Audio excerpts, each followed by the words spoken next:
Hello, Heritage Church. I just wanted to reach out to you and let you know that I am back on the ground here at Heritage Church. I ended my sabbatical Sunday and was back in the office Monday. I've been listening to folks, getting reoriented to all that's going on, and I threw in a root canal yesterday for good measure. It's been quite a week.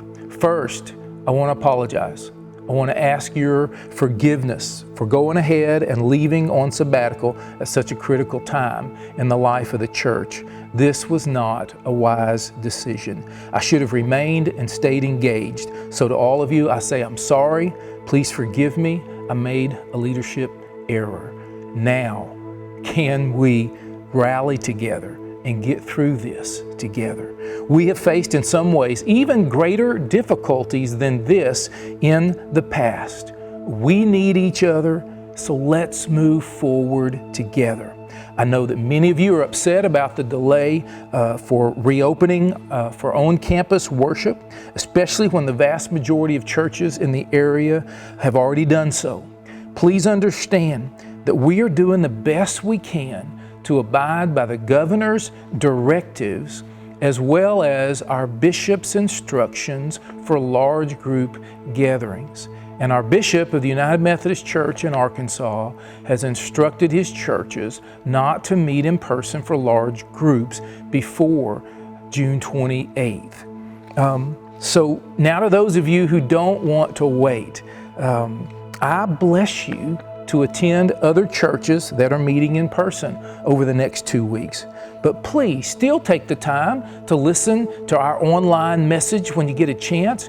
This week, Dr. Mike McSpadden is going to finish his two-part series on the Samaritan woman. I've looked at part of that. It's great. You don't want to miss it. And then next Sunday and Father's Day, I'm excited what the Lord has given me to share with you, as well as for our first Sunday for in-person worship on June 28th. It will be here before you know it. I know a very large church in North Carolina that closes every July.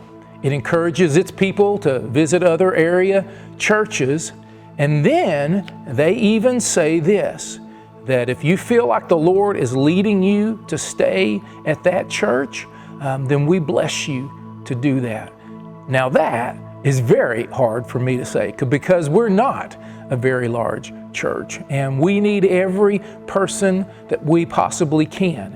And when anyone leaves Heritage, I want to tell you, nobody feels the hurt more than I do. I see us as a family, and everyone that leaves cuts me to the core.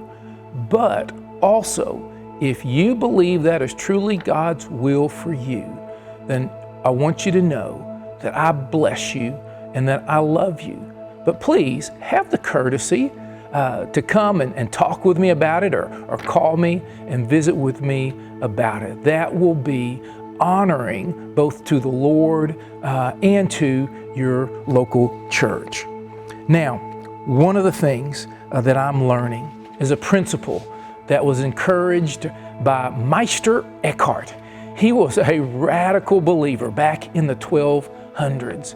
And he encouraged those in his congregation and those who read his writings to practice something he called detachment. And what it was is this: to so radically desire the will of God that you desire nothing else. That you so surrender to the will of God that His will becomes your will. Now, I have started to learn to do this some. And when I do, I promise you, I receive from the Lord more love, more joy, more peace, and more patience than I ever have. So I commend it to you. If you want to talk, please reach out to me. I want you to know that I'm trying to be as available as I can during this time. And by the way, thank you for how you protected our time during the sabbatical that I did have this summer. Now, I still hope to take a couple of trips this summer to the Billy Graham Training Center in Asheville, North Carolina, and maybe a little motorcycle ride at the end of July. But we're going to get through this together. I have great hopes for what the Lord is doing in us and what He's going to do through us in this season and in the season to come. And now, may the God of hope fill you with all joy and peace in believing that you may abound in hope. How? By the power of the Holy Spirit. God bless you and hope to see you soon.